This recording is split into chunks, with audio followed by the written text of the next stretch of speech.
Di video kali ini kita akan bahas 3 soal refer supaya nanti kalian bisa mengerjakan soal seperti itu secara cepat dan tepat.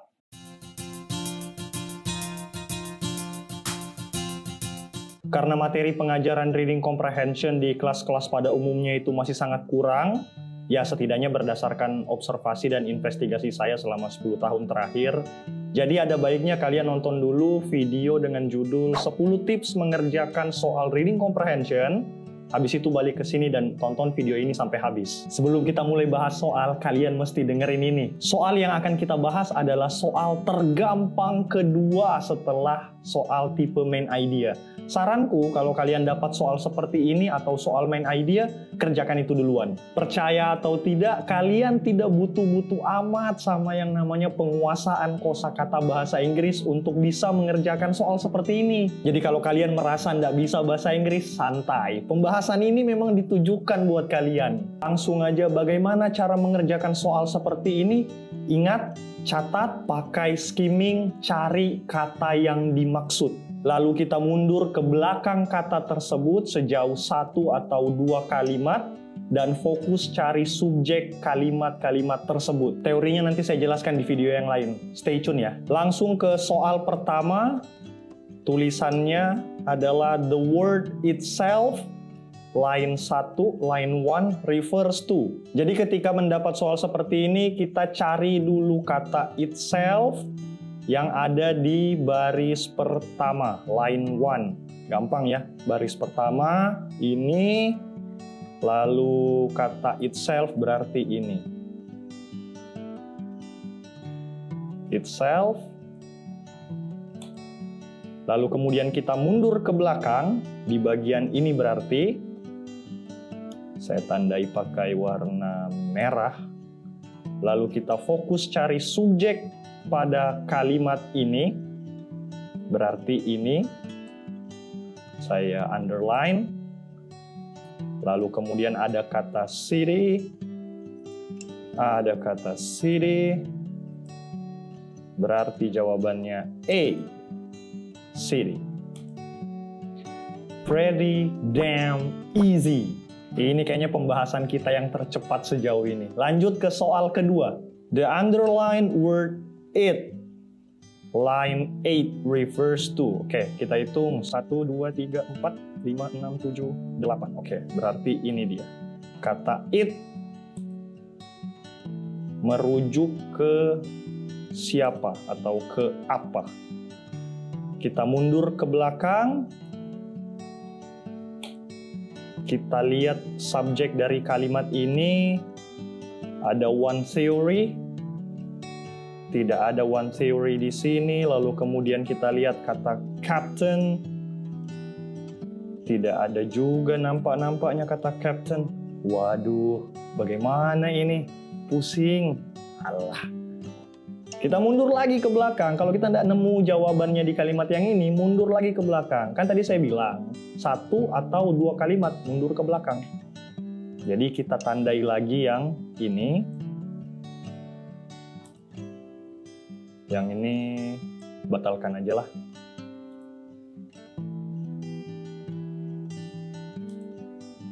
Nah, sekarang kita akan mencari di kalimat yang even so, the Mary Celeste was still sailable. Even so tentu bukan subjek dari kalimat ini, tetapi the Mary Celeste. Ada pilihan A. Oke. Pretty damn easy again. So the answer for question number 2 is A, the Mary Celeste. Let's move on to the last question, guys. Soal ketiga, the underlined word it, line 5 refers to.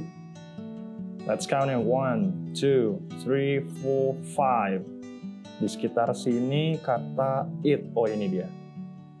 It. It. Kita mundur ke belakang.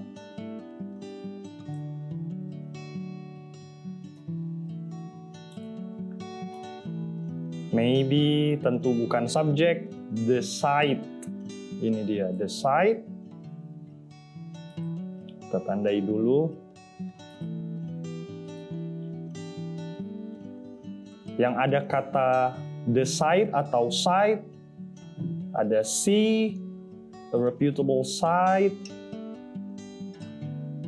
lalu kemudian ada E, agak panjang, one of the sites you've never heard.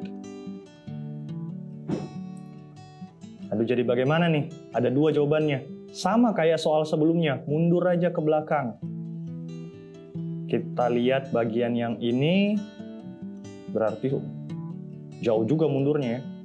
2, 3 baris ini. Oke, kita tandai dulu. Ini kalimatnya agak panjang, kita mundur sampai ke sini, kita mencari kata you. Tidak ada you.